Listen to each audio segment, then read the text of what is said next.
The Venus Project TeamSpeak Seminar, June 10th, 2012. Hi, everyone. I appreciate you coming today, and I don't know if somebody was going to moderate, but I guess we'll get started. We're playing the second half of Mechanistic Concept, and I think that also includes, let me check the box here, subjective behavior. So you'll get some of that in there too. So I guess we can start with that, and then we'll take the questions. Thanks again, everyone. Sometimes you get people say that there's not enough feeling and emotion in what Jacque says. There's something, you know. That's true. There isn't. But if you are emotionally attached to something, it means you're subjective. There are people that nail a piece of wood together and then they kiss it. Before that, they don't kiss it. Till you nail it so it looks like a cross. Then you kiss it. So what was the day before? It was a cross, 2 pieces of wood or some copper that wasn't cast in the form of a cross. And the cross is a crucifix, which was long before people wore it. It was to crucify people. So it's a symbolic, depending on what culture you come from. That's why I can't accept anything except the sciences. The shape of an airplane wing is designed for a certain lift. The shape of the plane is designed for certain conditions. When I say you can't exceed your environment, that means you can't exceed what you've been exposed to. You can't if somebody gave you a brand new microscope and you said the objective lenses are insufficient. If you're a cannibal, do you know what I mean? If you give a cannibal a watch, he doesn't look at it and say, the gears are not precise, they're 1/10,000 of an inch off. He can't say that. That's what I mean by a person can't exceed their environment. If you got in an airplane, if you're able to, 2,000 years from now, a guy might look at our airplane and say, I'll never get into that crate. Our airplanes would come through as a crate or something else. But certainly, if you're born 2,000 years from now, you couldn't have the same values and survive. The nation that can't exceed its own environment will be surpassed. Do you know what that means? Another country will surpass us. If China can't get past where they're at, if they stop and just take in manufacturing and don't go into automation and modification, they will remain. There are many nations out there that are so primitive. They do things the way they did 1,000 years ago. And that's up the Amazon River. The natives build rafts the same way they did 1,000 years ago. No change.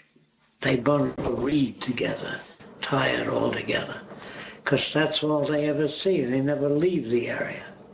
So if you say they're stupid, no, they're not. They live in a fixed environment where things are fairly uniform and not enough change. They don't have visitors from other tribes that bring them other things. Otherwise, they might be brought up to hate other tribes, or they might be brought up to trade.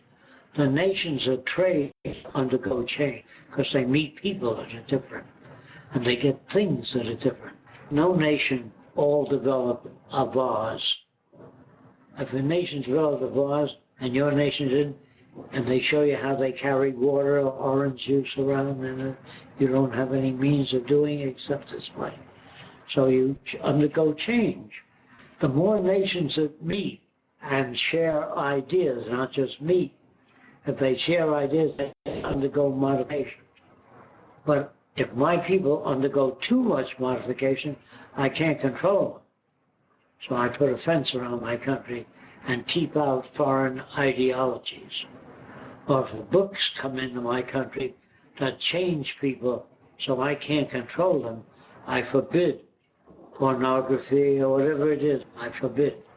Am I right? Am I wrong? All nations wish to survive. They can't. If people read different kinds of books, different kinds of characters, different kinds of social systems, You can't control your people then. So you say, well, I believe in democracy. Nobody believes in democracy. They believe in what they've been conditioned to believe in. They can't believe in democracy. Otherwise, they go here, communism, socialism, free love, and all. They'd say, I don't know enough about to make up my mind, which is right. They'd speak like that. I don't know enough about it. Do you understand what I'm saying? I'm upsetting the apple cart so that there are no values except the values that preserve nature, man, and his relationship to his fellow man and nature. This is the only laws I know of. If you don't take care of the forest, we let them burn and die, we will suffer. If we pollute the oceans, we will suffer. Those are the things I accept. I don't know any other system. Will they do that in the future? I think they'll control things in the future. Weather, hurricanes, earthquakes, everything. Man will learn to control things in his behalf. The other organisms that he keeps alive would be supportive to that culture. Do you understand that? That's why it'd be very difficult to deal with people that came from another planet with a different gravitational field, different lighting systems. If they develop, they don't have to look like us. Whatever they develop, they be reflecting their culture. So a guy says, I'd like to share ideas with you. Well, only if they lived here and they had all kinds of methods of evaluation. But they wouldn't want to associate with us, because we're too limited if they've been around longer. So I can't say that Fresco tells the truth. I can only say that Fresco's world is based upon survey related to man and his relationship to the environment. That's what I mean by mechanistic. Because I asked a writer of a scientific book, do you think man is a machine? That's the old mechanistic point of view, that man is a machine. He didn't say, what do you mean by machine? There was no semantics at the time to know what a man is talking about. By machine, I mean that the eyes cannot move to that position unless there's a muscle that pulls it there, unless there's a mechanism in the brain or a bright light cause the eye to look at it. So I want to make little dolls. There's little magnets in there that you don't see. If I hold the magnet there, the eyes will focus on it if I move it. But not really. Normal people will think, gee, the machine is looking at where do you hold that? I can simulate that. You could make a machine to have facial expressions in sympathy. You say, I bought a new car and I lost it. I forgot to put the brakes on, went over. The machine will change and say, my God, I'm so sorry to hear that, but it won't feel anything. It'll react as though it felt something. A machine can't feel bad or good about you. It can only react to the way its circuits are built. You understand that? That's why a machine will never say, I'm going to take over, because it doesn't have ambition. It doesn't say, your wife is prettier than mine, or that machine looks nicer than the other machine. It has no such reaction, nor can it be given that. No matter how you circuit a machine, it can say that that machine is rusting and it's going to disintegrate, and it can even cry, but it won't feel anything. It's like a movie of an actor doing, and you know that he didn't lose his wife and he didn't get shot, although he got shot in the movie. The movie can't feel. He can simulate feel. And that's why a person says he's a good actor, meaning he can get you to cry or she can get you to cry. So they're good actors. And sometimes people use that in marrying a rich man. A girl might say, you're so wonderful, I love you, and the rich man feels flattered and he marries her. Then she spends a lot of money on a lot of things. That's simulating love. A prostitute that says you're a lousy lay, after the day is over, you won't come back. She says, I really enjoyed that sexually, you know.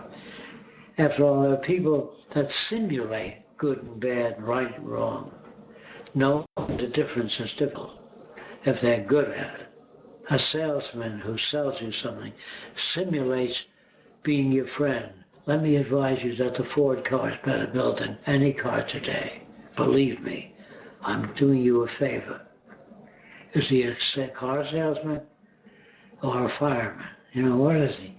And this, if he's a salesman and a churchgoer and believes in God, I say a Chevy is best if you live in rough terrain, or a Jeep would be better than a Chevy. That's an honest guy. Says that's what I know about cars. But a person can't work for General Motors and say, get yourself an Italian car. I bought a Tatra, which was a Czechoslovakian car. You know the Tatra? I bought it, and the mechanic said, I'm not going to work on your car. It's from a communist country. He said that to me. I said, is it a communist shit? Or a Greek shit? Or a Greek pain? Or a communist pain? There's no such thing as communist science or Czechoslovakian science. There's only science. And they call people scientists that are not generalists, that are in one field. He's an optical scientist. He knows how to grind lenses, but he's not a scientist. To me, a scientist is one who's interested in everything, has loyalty methodology. That means if a Greek comes up with a cure for cancer, you honor him. If a Japanese guy comes up with a cure for cancer, you honor him. You honor any human being worthy of honor, but you don't honor only your own kind. He was an American. That's what I like about it. Patriotism pulls a shield up in front of us so we can't see things as they are. We can't even hear the differences of nations. We get mad at them if they don't uphold American values or our concepts of freedom and democracy. We get mad at people, and that's what they want you to do. They want you to have loyalty to what they teach. But if you have loyalty to methodology, you get rid of a fountain pen if it leaks and you buy a ballpoint pen, because no matter where it was invented, if it works better than the other pen, you use it. If Filipinos come up with a new type of glass that gives you better vision, you use it. You honor them. But you don't, gee, I hope a Greek did it because I'm Greek. Then you blind yourself. I don't like traditional Jews or traditional Catholics or traditional Americans or any traditional group, but not because they're Filipinos, because of their values and the values they pick up. So if you discriminate, I don't want to live next door to a Klansman because he lets go out and beat up a Jew or a nigger or a Filipino or any damn foreigner. I don't find that fulfilling. I find that to be limited viewpoint. Racial prejudice is like patriotism toward a certain race. I'm a Greek and I'm proud of it. Once you do that, you damage a person. Say, I'm a Greek and I like certain Greeks and certain Filipinos and certain blacks and certain Italians. If you meet Italian gangsters, you say Italians are gangsters, that's when you're projecting one set of values into all Italians. If you don't understand what I'm saying, you have to read more on different cultures and different times. You'll get to understand that the Romans behave like Romans because they grew up in the Roman environment. And the Seminoles behave like Seminole because they're brought up in a Seminole environment. No Indians ever said, no Seminole Indian ever said, I want a twin-engine Beechcraft, unless they were sent to our schools. You get too little of this information and you go out into the world, you get sucked into the worldly values. But if you get past a certain point, you'll never go back. I recently write this, there are no roads to yesterday. Unless it's a history book. It isn't a road to yesterday. It's about yesterday. You know what I mean by there are no roads to yesterday? If you've grown out of yesterday. There are people that live in yesterday today. They won't buy an electric fan because it's unnatural. But they'll wear eyeglasses. And they wear clothing, which is unnatural. And shoes, which is unnatural. So there are too many contradictions. The average person is a bundle of contradictions. That's why they need guidance, psychiatry, psychology as guides. But the psychologists themselves don't know what shapes certain behavior. So they're always experimenting on people. It's they're doing the wrong thing. They should be studying the environment that makes them that way, not the people. By looking into the brain, you can't see a mathematician. You can't visualize creativity. All you'll see is blood vessels running up, feeding certain nerves, but you can't see anything. By studying the brain, you can learn this region has to do with hearing. This region has to do with sympathy. You can do that by showing a person things and measuring the brain activity in different areas. This area is visual. This area is intellectual. This area is temporal. But you can't tell whether it's good, bad, right, or wrong. An animal with big eyes has a lot of associations in the back of the brain. They're visual. An animal that's sniffing all the time makes all its decisions based on smell. That's food in that area up north, north. He turns around. An animal with movable ears has a temporal association in a region of hearing because they depend on sound. And some animals depend on sight. Like a chicken hawk has most of its brain associations in the back of the head, the occipital lobe. I don't know if I mentioned this to you before, but a chicken hawk can see a dime on the top of the Empire State Building. He can identify a dime. Human being needs a 3-foot object to identify. So when you say humans are more evolved than other animals, you're talking through your hat. You say not in vision. Chicken hawk can see more detail than we can. Another animal can sense another animal by smell a mile away. No human can do that. So when you say the humans are evolved in certain areas, it's better than say human beings exceed all other animals. Not true. A dog, for example, can smell cancer. Did you know that on people? So they use dogs now. How they do that, they hold up a cancer first. The dog smells it. Then it'll stop at a region that has that smell. So a lot of medics are using dogs. Or they do this. How does a dog smell cancer? And they'll make a mechanism with particulate matter moving past a fan and then an electric field in there. And if it moves up to a certain level, it's how the dog smells cancer. You don't want dogs to smell cancer. You want to find out how dogs smell cancer. People also use dogs to find people in an earthquake. They can smell people. We can't.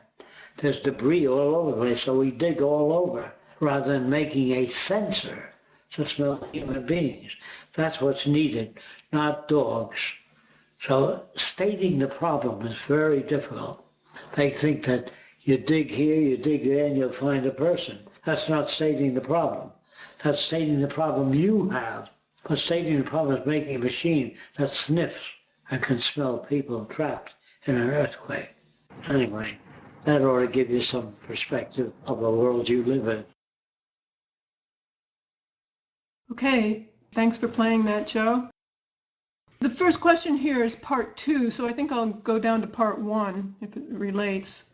Let's say scarce resources are used in medication to keep certain people alive due to a lack of information to cure these diseases. This resource is scarce enough that it cannot be distributed to all those who need it to survive. I guess the question's up here. How would we decide how the algorithm interprets who to distribute this to? Who decides this ultimate factor? Don't forget that the resource distribution logic is man-made and man-thought. It isn't some... No, go ahead, you can answer that. Yes, I think I can attempt to answer it. It isn't who decides. It's how do they make the decisions. What do they use as the yardstick? Not who, it's how they arrive at the decision. So if you use the Earth as a resource system, you have to do a survey of what kind of resources the Earth has and what their shortages are.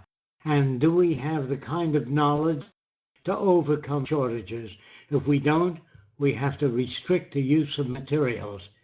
If you find out that a certain area has very little water in the ground, and very little rain, you don't build a farm there unless you have a new method of arriving at decisions.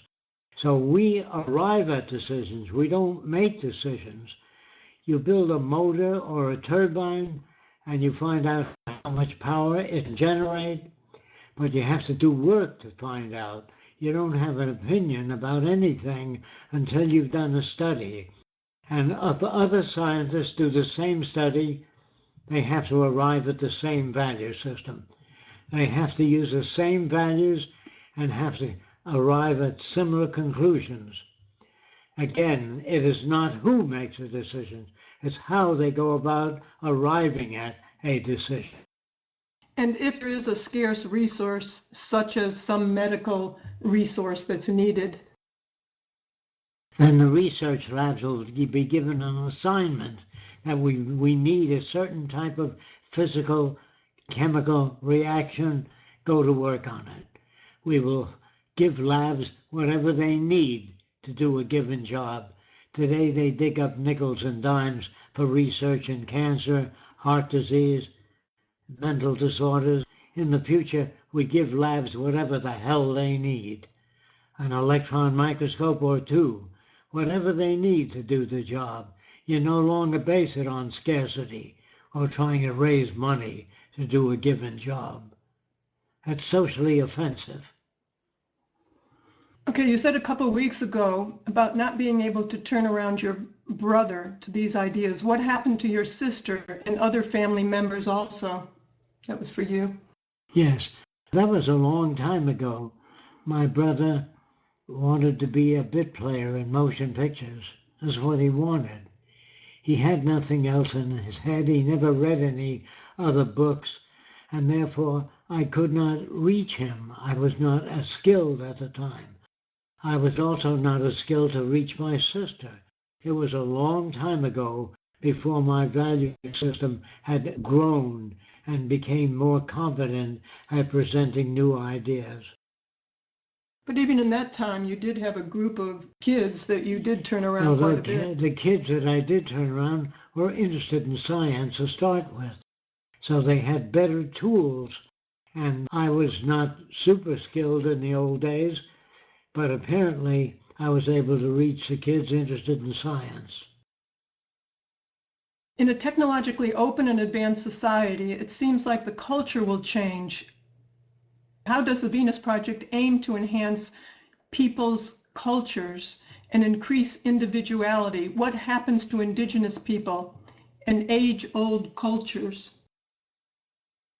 They are given the opportunity to go to school, and if they accept that opportunity, they undergo change. If they don't accept that opportunity, they remain where they're at. That would be what you call individual preference, which is shaped by their culture. You can go to the Catholic Church, the Lutheran Church, Seventh-day Adventist. It depends on your major influences, which church you accept. It seems a documentary on National Geographic about a gene that contributes in aggressive behavior. This contradicts with Jacque's view on behavior. What do you think? Well, I would say that when the geneticists said they're looking for the Republican gene, that was enough for me to pull away from it. Republicans are conditioned by environment, and they select that point of view because that's what they've been exposed to mostly. And they have never been exposed to certain views which contradict that. People that want to keep you uninformed in certain areas will give you a philosophy that supports their point of view, just like a patriotic American or patriotic German or patriotic Russian. They're people that have been fed value systems that support that culture. Aggression depends on where you're coming from. If you come from a scarcity environment, you tend to prize certain things that are scarce. If you come from a scientific environment, you say, I wonder if I can reproduce that in nature. If I can reproduce it, or make soil, return soil to its productive capacity without adding synthetic or artificial flavoring or chemicals. They do that.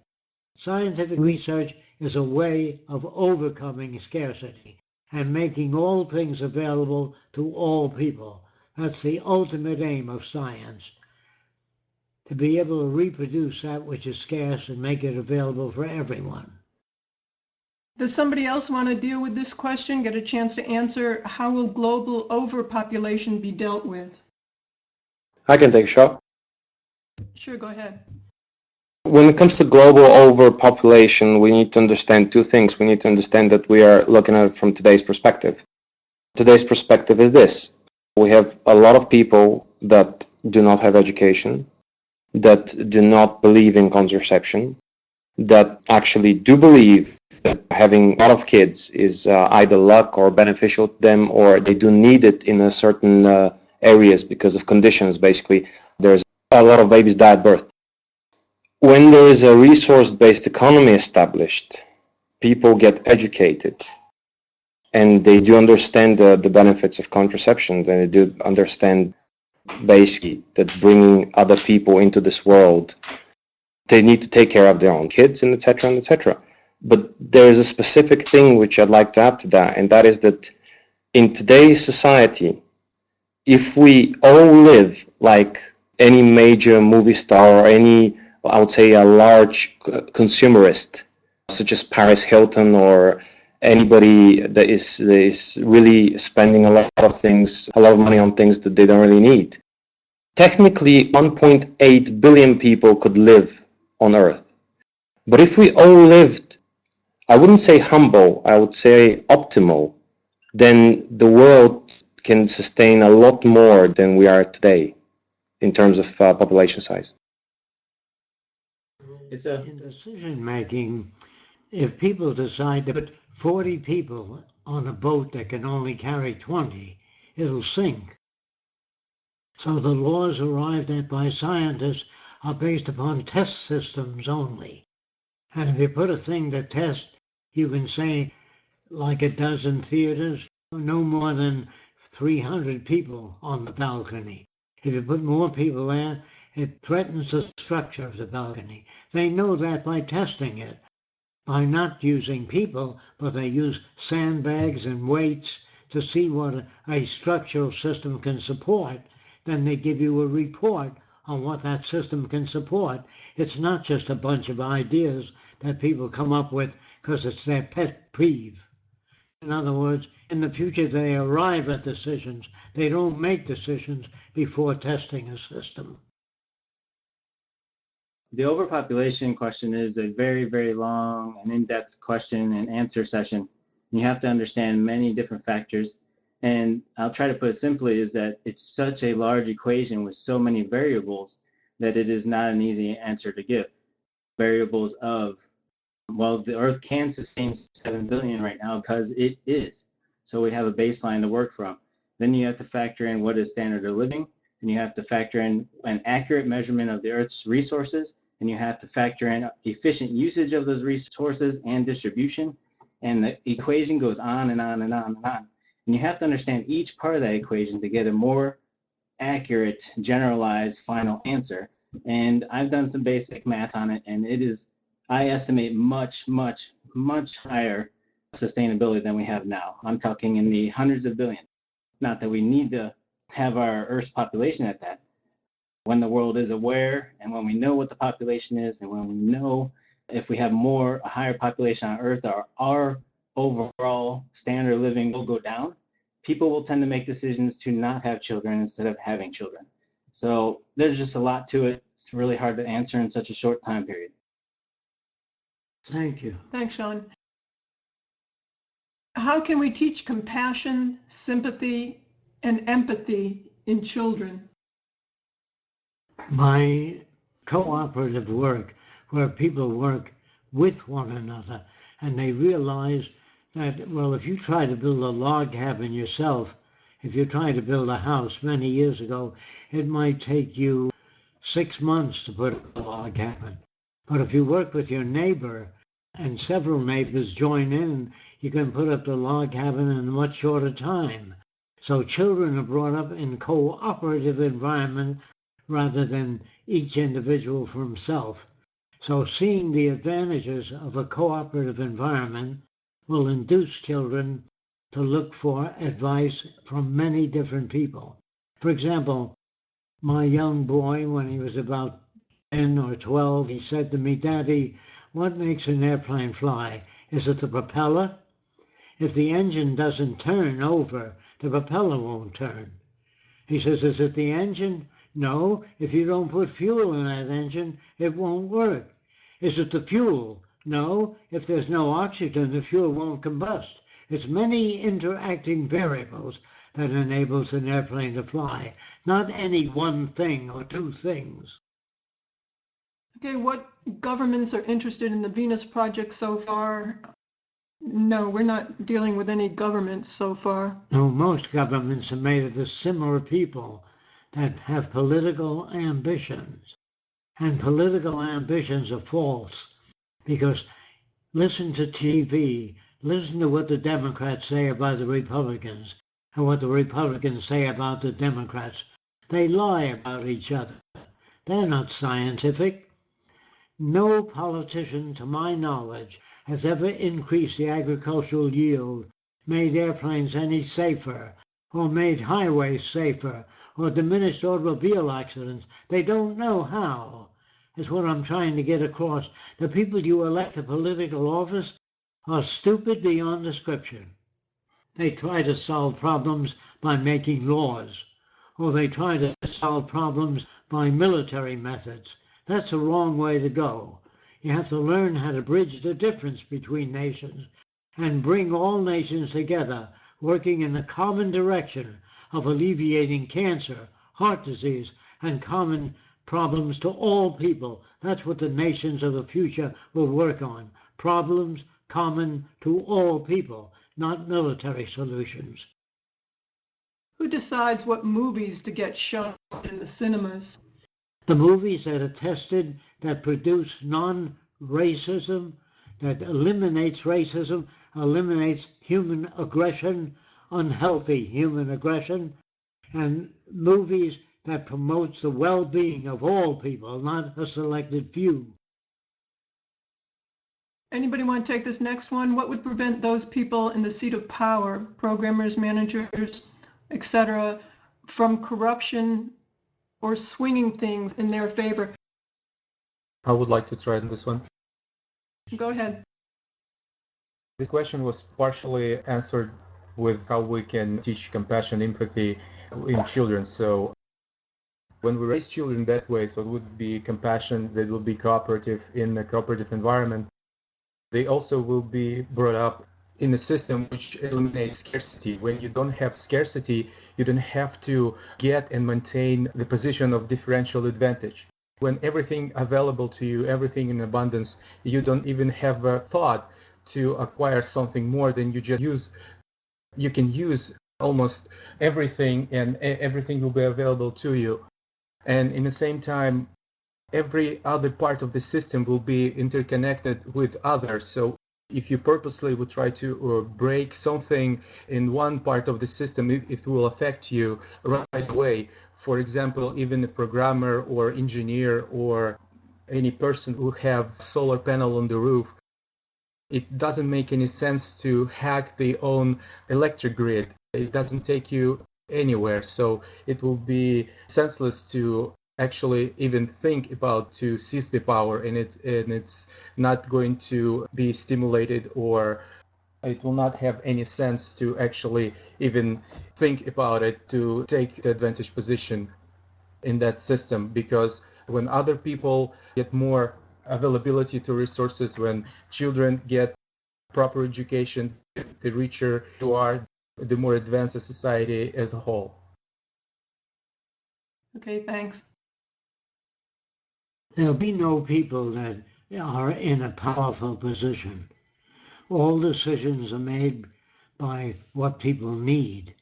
All the amount of water you store in a given village has to meet the population's demand.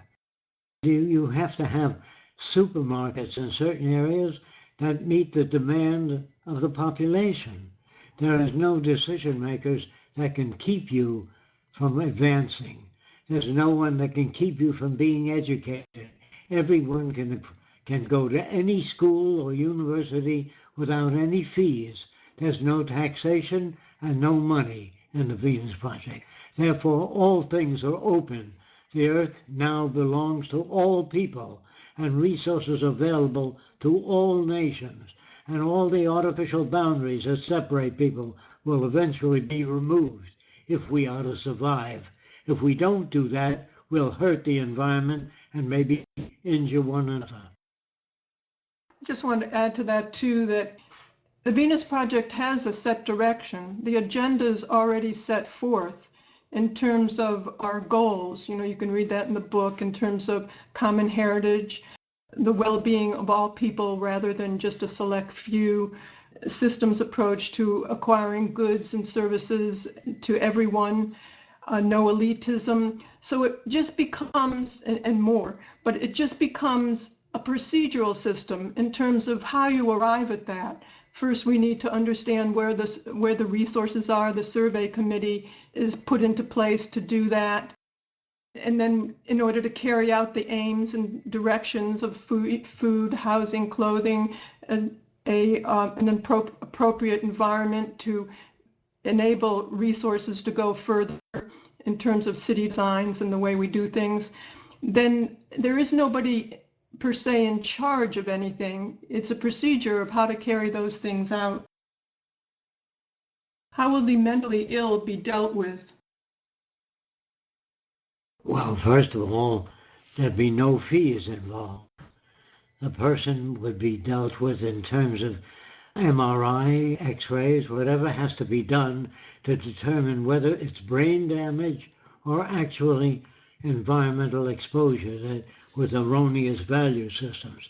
If it's erroneous value systems, they can be corrected. If it's brain damage, it may take some form of brain implant to overcome the insufficiency. And everybody would be treated very well, because you never know when you might get brain damage and could destroy your eyes or your speech, or you might get heart disease. They'd be treated like anyone else who was ill and enable them to function as much as possible. How will crime be dealt with? Example, killing and rape. All that is learned in your culture. The movies that you see, the war movies, revenge is sweet in the Bible, all that is learned. When you raise children in an environment that's constructive and sharing ideas, they have no attitudes about hurting one another. This only comes from a person that's brought up in an environment where pain and injury and attack serves a purpose in that environment. It serves no purpose in the Venus Project to hurt anyone.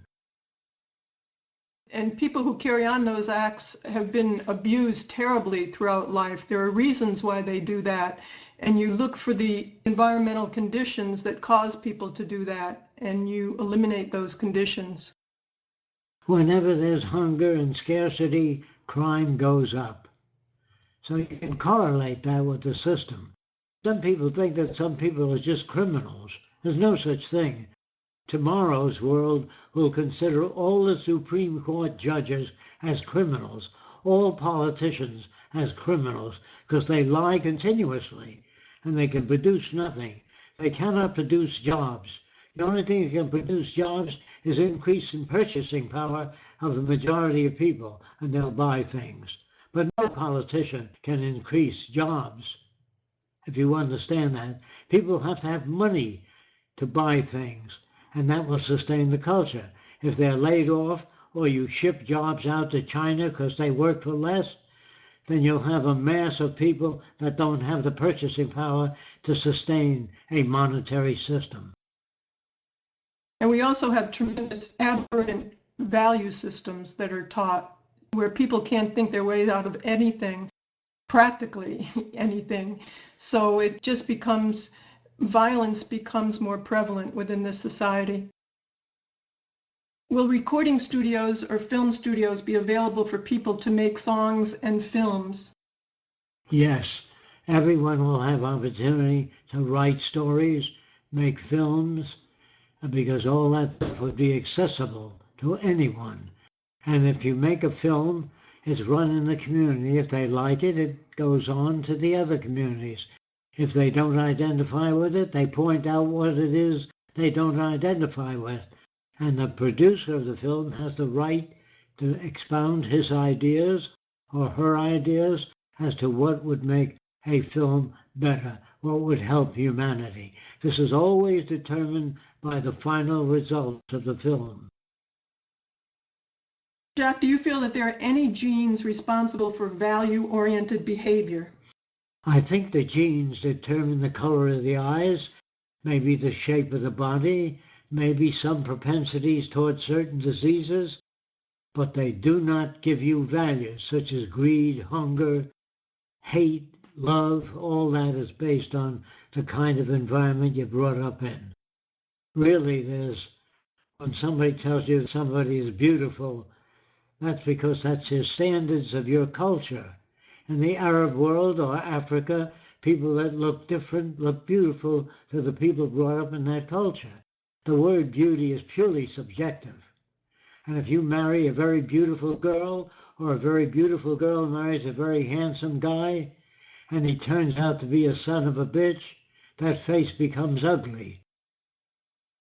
Jacque, would you recommend setting up a group like you've done in the 70s with social cyberneering, discussing anything and everything? Did you find it a helpful process to improve your own communication skills? Yes, I did find it helpful. And I've made a lot of what you call, I had a lot of shortcomings. I didn't know the best way to approach a problem. So I went through all the errors before I arrived at a way that seems to get to most people. 90% of the people that come here walk out very different than when they arrived. They arrive as normal people, and when they leave, they're very different. And they keep thanking me for giving them a value system that enables them to cope with problems. I think what he might be asking also, if I'm not incorrect, is do you feel that other people should set up groups like that to discuss things? Yes, I think you can learn a lot teaching other people things. But if you teach them about the scientific method, how scientists go about arriving at a decision, they have no idea. They think it just comes out of the scientist's head. He experiments. Sometimes he makes a lot of things that don't work well until he arrives at one that does. There's no such thing as a person sitting down coming up with the answer. They have to experiment to determine the direction to be taken. How will people who don't work be dealt with? People that don't work, well, you mean if a person is replaced by automation? Or you mean a person that doesn't want to work? Say one that doesn't want to work. Well, if a person doesn't want to work, you have to show him how people working in agriculture provide food for him. And you have to indicate that the work of other people enables him to survive. Research science gave us the electric light. But if you don't want to work, it means you don't understand your relationship to humanity or the environment. And we work on that person and try to give him what he or she, what they lack.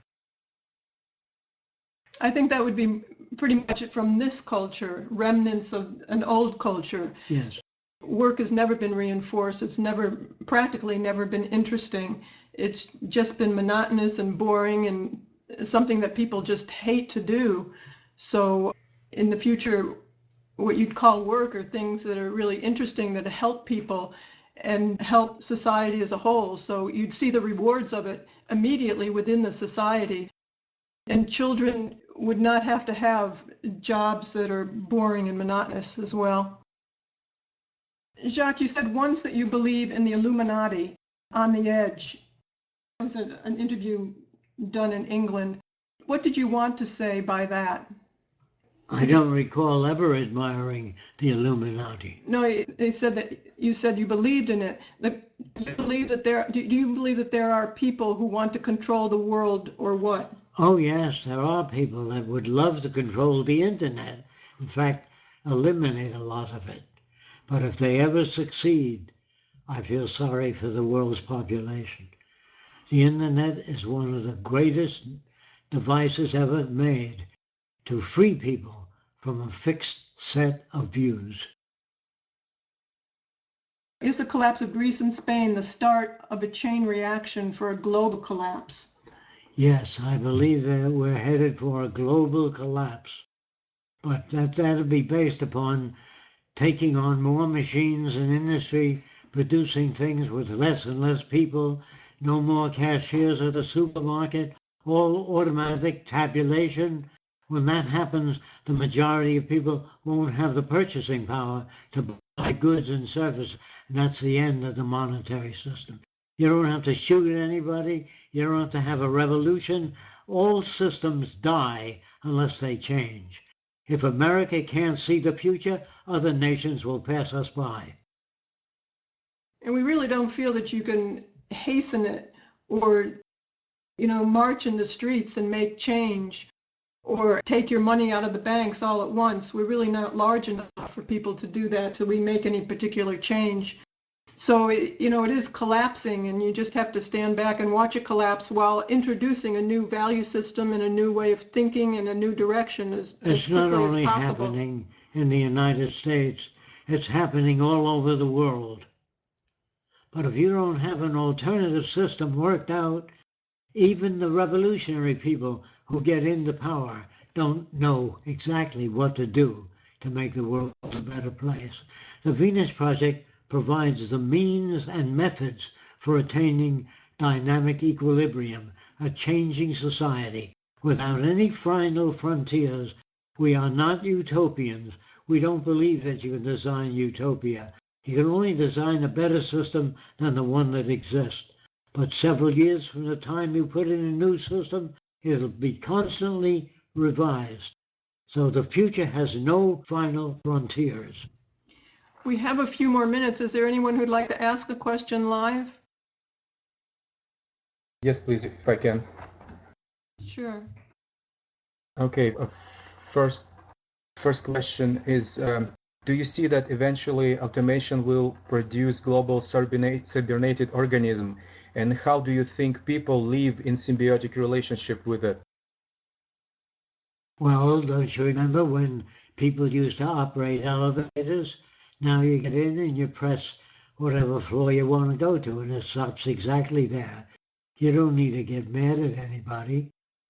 When you put in automation, if you go to any airport today, most of the trains on all the major airports are automated. There's no conductor, there's no operator of the train. It operates automatically.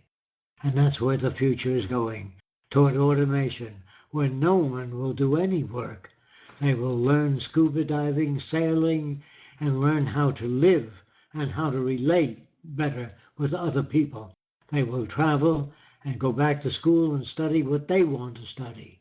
And this is the future that I'm talking about. One where you don't go to work. Work is boring. It doesn't use your brains. When you work as a cashier or you stand behind the counter in a department store, you don't really learn anything. So I'm saying that most jobs are boring, uninteresting, and will be replaced by automation.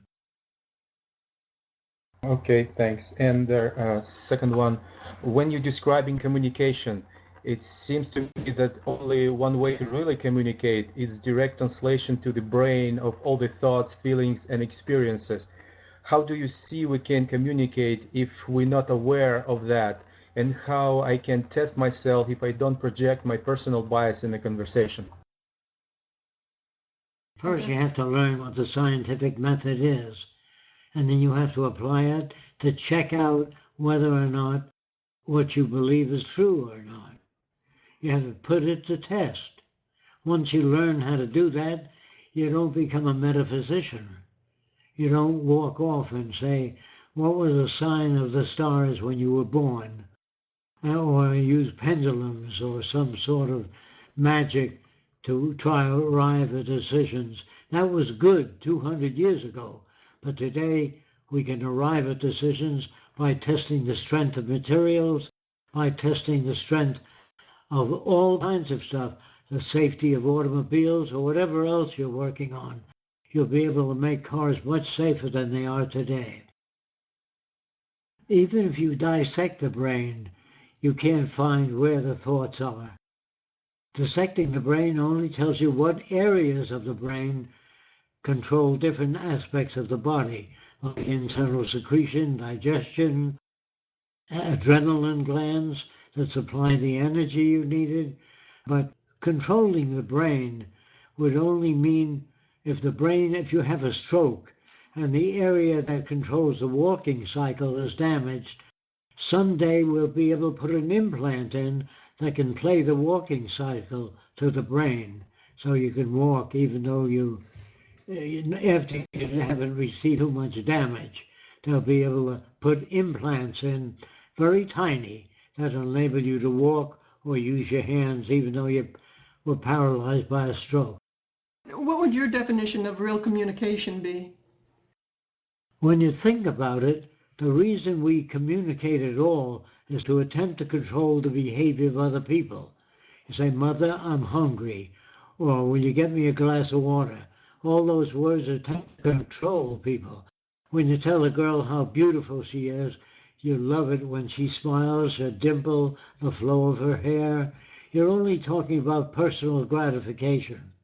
You're not talking to the other person. You're using a technique for softening up operations so you can become more intimate with a person. We don't communicate today to share ideas. We communicate for control in most instances. The government never communicates. It tells you how to think about this country and why it's so great. It doesn't tell you that France sponsors the arts and Russia sponsors the arts far more than we do. But it doesn't give you the different aspects of a country. When you say this is the greatest country in the world, in what area is it the greatest country in the world? Actually, even the word love is false, because nobody loves another person. They love certain things about them, and other areas they don't. Nobody loves themselves completely. All of us do stupid things, and all of us remember that. And if you remember that, you'll less have to do it again if you remember the negative aspects. Okay, so I think I partially understand the question, but still, how can we communicate to share ideas? By teaching others a scientific method is the best way we know of today. Thank you. I do have one question here from the audience. This person wants to know, why doesn't the Venus Project grow in size and make money and start to create a bigger system with money? He knows that the overall aim is to get rid of money, but that's too far ahead. We need to make progress now. What is your response to that? My response to that is you conscripted all the money in the world, conscripted it, just took it. There's not enough money to build hospitals all over the world. Yeah, the question. But there's more than enough resources. That's why we do away with money. We have the resources to make anything we want, but we don't have enough money to get what we want. So money does not represent resources. That's why it's a false system. I think he's talking about today. Why don't we make money and just do what we want? Because money cannot provide resources. If we have enough sand to make concrete buildings all over the world, we will never use cut wood. We'll not cut down the forest. But presently, we don't have enough money to buy what we want. If you don't understand me, I don't believe anybody drives, or very few people drive the kind of car they want. They drive what they can afford. Very few people live in the kind of house they want to live in. They live in what they can afford. That goes for clothing and everything else. First you ask, do I have the money to take a world cruise? And if you don't take a world cruise. But in the future, we will provide that for everyone. I said because if I got the money, I couldn't build my first city. It takes resources and cooperation of a lot of people, not just me, and money. He isn't saying to get all that money. What he's trying to communicate is to create more research centers to pass on the information. No, it doesn't work like that. It takes many different people from many different disciplines to help build a world of greater cooperation and sharing. If people want to go out and make money in the system to build a community, that's really up to them. We have different aspects that we want to do to further the Venus Project, and that would be a film. And we're also looking to do a larger city that represents the work of the Venus Project.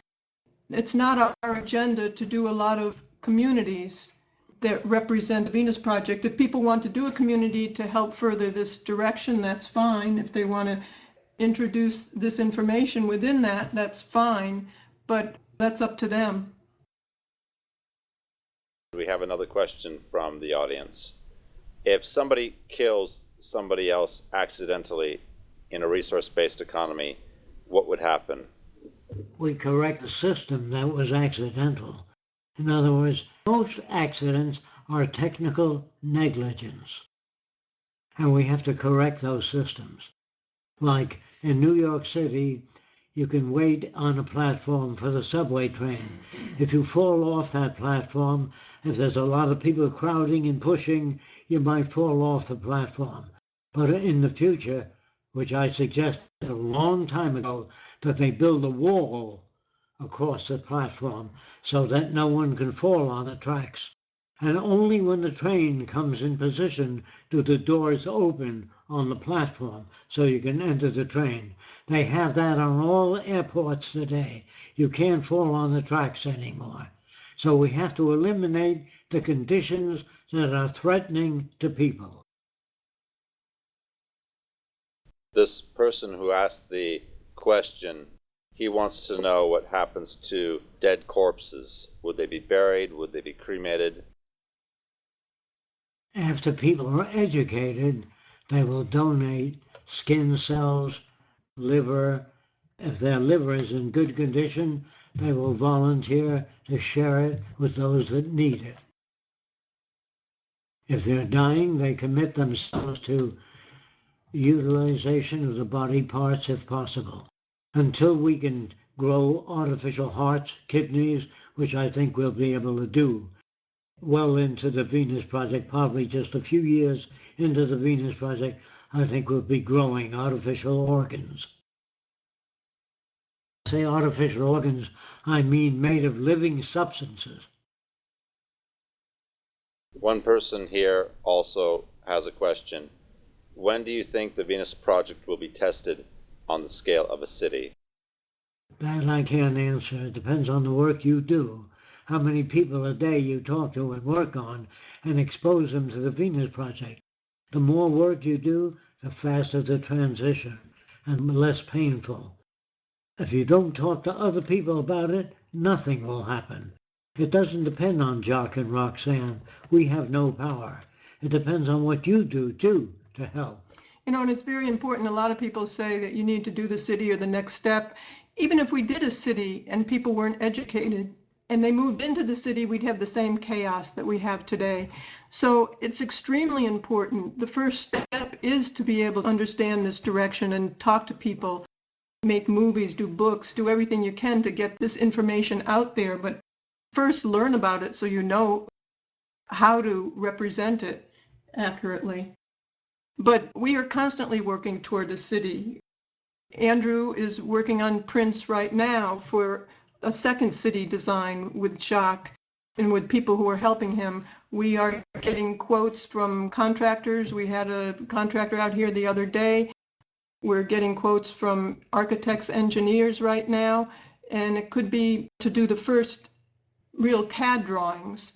They'll be working with Jacque with that. And we're getting a quote as to how much that will cost. We have somebody who said that they can help us get funding for that, and that could be $1 million. So when people ask us when the first city will come out, when we'll do this to test it.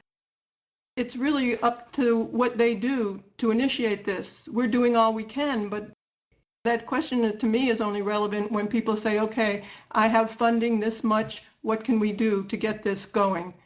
Otherwise, it's just verbal and it's just putting it all on us, which we are working on it too, but we really need all the help we can get with that. Could I possibly just butt in for a moment and rewind a few phrases and comments about the communities, seeing as we're talking about the first city again? Just lately, there's been a spate of people all over the world wanting to start resource-based economy communities and so on and so forth. And I think that perhaps it might be nice to really clear up that whilst these things are okay, what's not really on the level is to call them a resource-based economy or the first TVP city or something like this, because otherwise people are going to carry on saying, oh, we're going to build the first city. And do you know what I mean? Absolutely. Thanks, Sue. Yeah, we would prefer that if people want to do a community and live communally together, not to call it the Venus Project City unless we were involved, unless they were working with us in conjunction to do a city as we needed to see it done. I mean, do a community. But that's not really our agenda right now. We're not putting our focus toward a community. We've tried that in the past. We've spent many years here doing a hand-tooled community, and we're not interested in doing that again. I think we've kind of passed that. Our focus is on building a large city, trying to get backing for that, and doing the movie so we can reach a broader audience. We think that's much more important than for us to spend our time doing communities and doing a hand-tooled community that does not have any funds to do anything. It would not be a resource-based economy community. So you're absolutely right, Sue. We wouldn't want people to call it that, because a resource-based economy is a global situation. It's a global endeavor. And you can't say that you're going to even do a city that's a resource economy city, because you'd always be dependent on the outside. And we'd always need funding initially from the outside, unless there was some government that gave us everything we wanted. Yes, that's correct. It's not a resource-based economy when you do a little hand-tooled community and you think you can live to yourself. As the culture starts to fall apart and you're feeding yourself, or you have a little community with a wall around it, they're going to go over your wall if you have food over your wall. So it's really a social direction that we're pushing, not so much little communities that live well to themselves. Although we're not against that, it might be good for people to do that during hardships and work communally or cooperatively together. But exactly right. Don't call it a Venus Project City, a community, or don't call it a resource-based community, because it's really not that, according to the person who initiated a resource-based economy in the Venus Project. Another thing I've noticed about a lot of these groups is that they go off and they do it themselves, and there's no sort of collaboration either, which again isn't really what we're working towards. You know, they suddenly announce, oh, we're going to do this. Oh, and you and who will tell me, sort of thing, you know. So they really do have a lack of understanding about what the whole thing is about, I think. Yes, and a lot of times they talk about what's going to be in this city. Actually, there's something going on our activism team, and I think I'm just going to pull that thread because it's not related to the Venus Project. And they're talking about what they want to put in the city, what they're asking us to do within the city, how it will be run, how decisions would be made, and all those things have nothing to do with this direction. So I'm glad you talked about it, because I was wondering how to take that down without saying anything about it too, but I'd rather say something about it first. So these are the reasons we are going to take it down, because this is not something we are involved in or we advocate at this time. We are really putting all our efforts towards a larger city, towards getting the word out. That's even more important, we feel, and doing the movie too. And we'd like help with that, or any other means that people have of getting this information out there. There is another one who would like to ask a question. This will be the last question. Okay, thanks. It's about a collapse. I'm not sure that the collapse it's so sure. So when we look, for example, at Cuba or North Korea, the people reach a very poor living standard, but they still survive. So that's what can happen to us all over the world. So I don't want to say it will live better, but it's quite possible that the system it's prepared towards stop any kind of riot or something like that. So we will just go in poor and poor, but it will not get the real collapse. In other words, I believe it's not so good to wait for the collapse to come, or even to use the concept collapse when explaining to people why they should join TVP. What do you think about Mr. Fresco? Well, what I think about it is that if the majority of people do not have money, the system can't operate. They can't keep any system going without people buying things. If you don't have the money to buy food in supermarkets, there'll be gangs formed and they'll break the windows and take the food they need. If not for themselves, they'll do it for their children or their families. So there's no way to perpetuate a system unless people have purchasing power in a monetary system. You're talking about a monetary system. It cannot survive without people buying things. Yes, but you know, the unemployed can be paid to survive. They already do that. For example, in Germany, I live in Germany. I know a lot of people are unemployed, but they get a little amount of money from the system so they can survive. So that can be possible. I know what you're saying, but if the majority of people don't have purchasing power, you can't supply them with purchasing power. It depends on what percentage of the population is unemployed. And we see automation coming in all areas eventually. And then the system will eventually collapse because people don't have the jobs. They lose their homes, they lose their cars, they lose their income. And once they lose their income, there's no way you can perpetuate a system. You can't even hand out food unless you have sources of money to buy the food with from the producers of the food. It's not only just that can cause collapse too, but it's environmental pollution that they're I don't doing. need to worry about that.